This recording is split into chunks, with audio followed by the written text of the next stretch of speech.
Total praise. We were going to study a psalm today about total praise. Psalm 103. But to help us understand that psalm, I'm going to ask you a question. Have you ever had someone try to persuade you about something, to do something? Have you ever had someone just kind of frankly, bug you about something? For instance, it's January the 8th. You made a commitment to go to the gym. Are you going to give up? Are you giving up? Have you given up yet? Didn't you say that was a goal, to go to the gym? They're all going, no, not me. I didn't say that. You can't give up. So if you've had someone say that to you, they just want you to own it. They just want you to do it. So I went to the gym. But there were tons of cars in the parking lot. But when I went to my class, there weren't hardly any people there. They were all downstairs by the coffee pot. Well, they figured who knew. So I went to class, and I'm taking the class. It's the middle of class. It's exhausting because I haven't done this for a while. And somebody yells out, "Donuts!" And I said, "Yeah!" with everybody else in the class. Well, when I was a little girl, my mother used to, when I didn't do something, she used to say, "Now I want you to go in your room and I want you to sit down in your chair and give yourself a good talk." She seriously did that. I mean, she was trying to shift the responsibility from her to me, that I was supposed to assume that responsibility for whatever it was that she wanted me to do. Because she knew.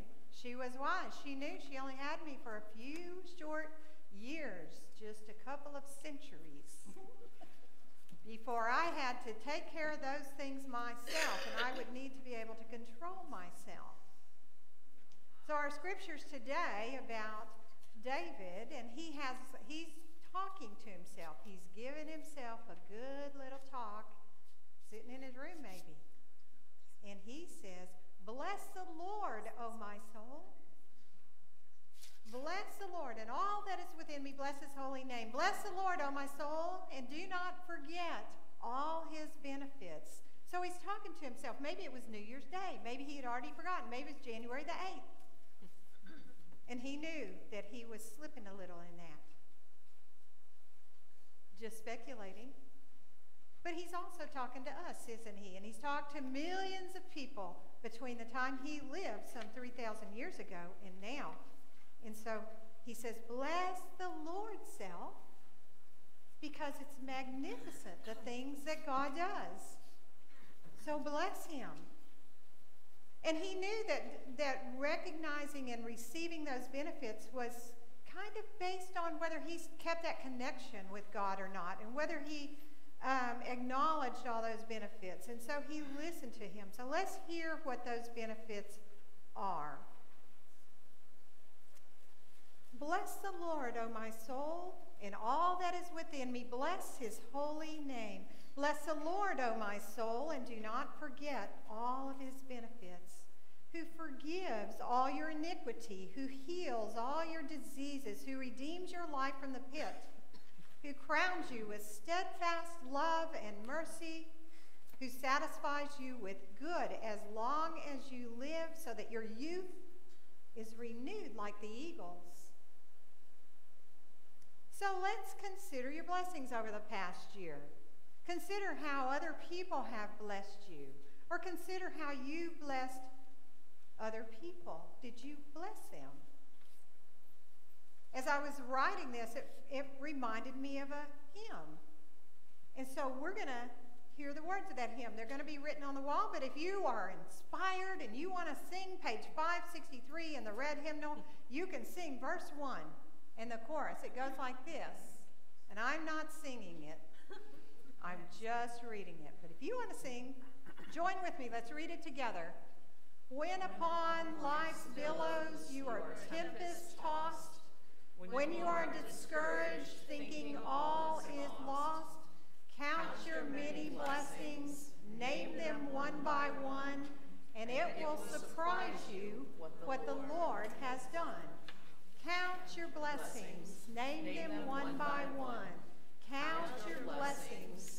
what God has done.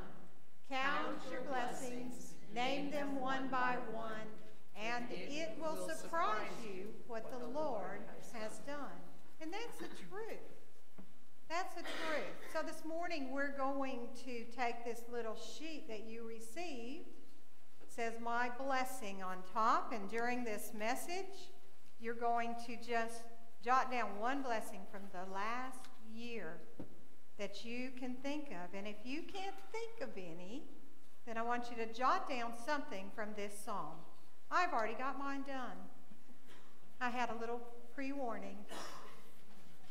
And so I have written my blessing out, and then we're going to, when we take communion, we'll place them in that basket right there, and we will then next week talk a little bit more about blessings. And so we would like you to participate in this. Now this is why we should bless God. Here are some blessings of God. God forgives again and again and again. God heals. God redeems your life. God redeems your circumstances.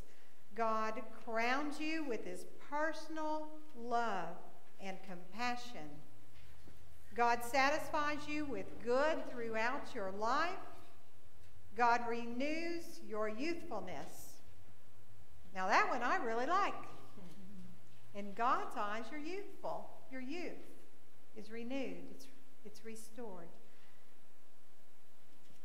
Now, as you think about these words, as you think about them, they're verbs. They're in present tense. God forgives. God heals. God redeems. God crowns you with his love. Again and again, present tense, always happening, active verb.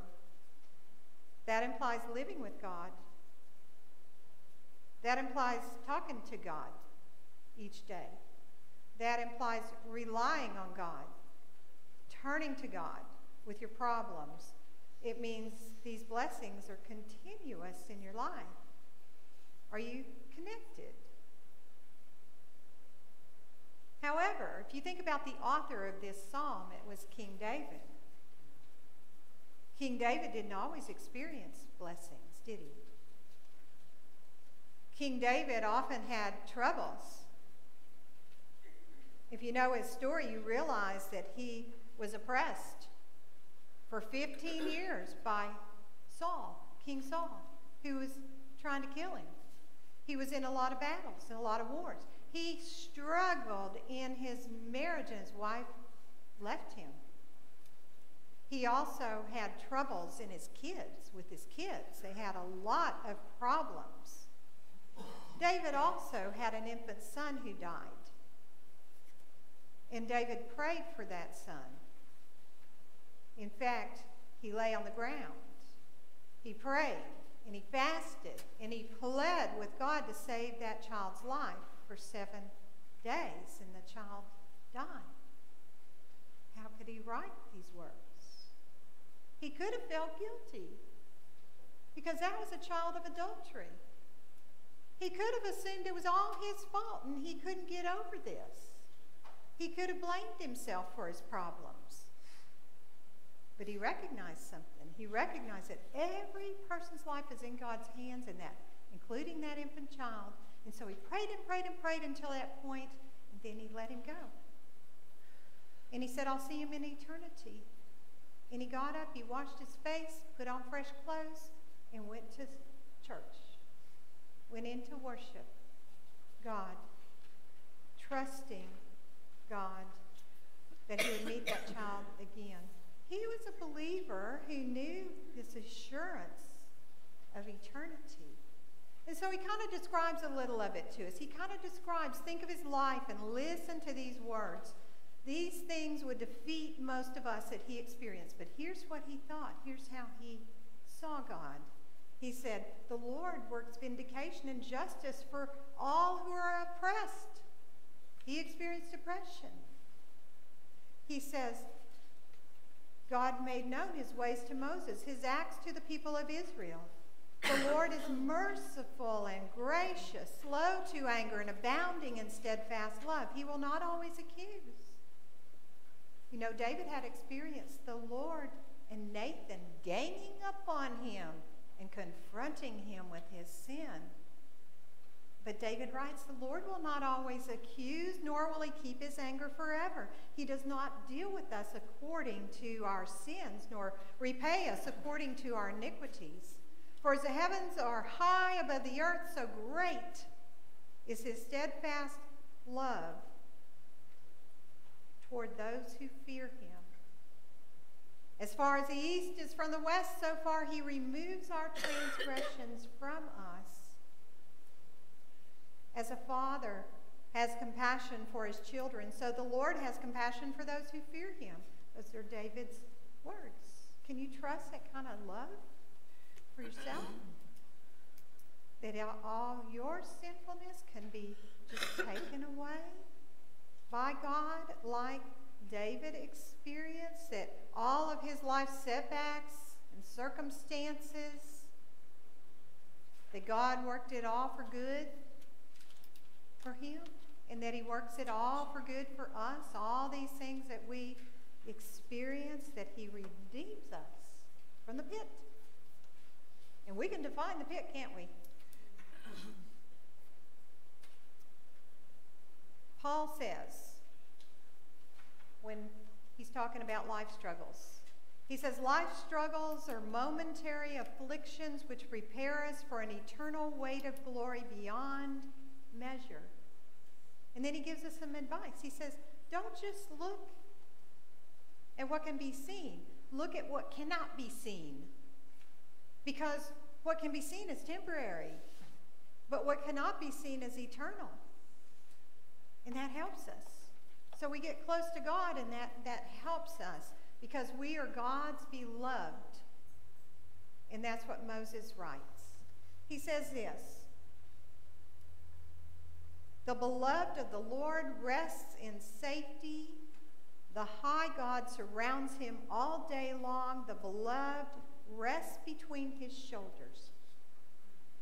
Now, have you ever been out in a park or you're taking a long walk and you're with a little kid, your grandkid or your child or somebody else's who is disturbing your peace, and you're walking out in that park, I'm tired, carry me, please. And they're pleading and tears are flowing. And so you stoop down, or the dad stoops down, puts that child on the back, and he comes up with this beautiful, bright smile, just like that. You know that child was crying 30 seconds earlier.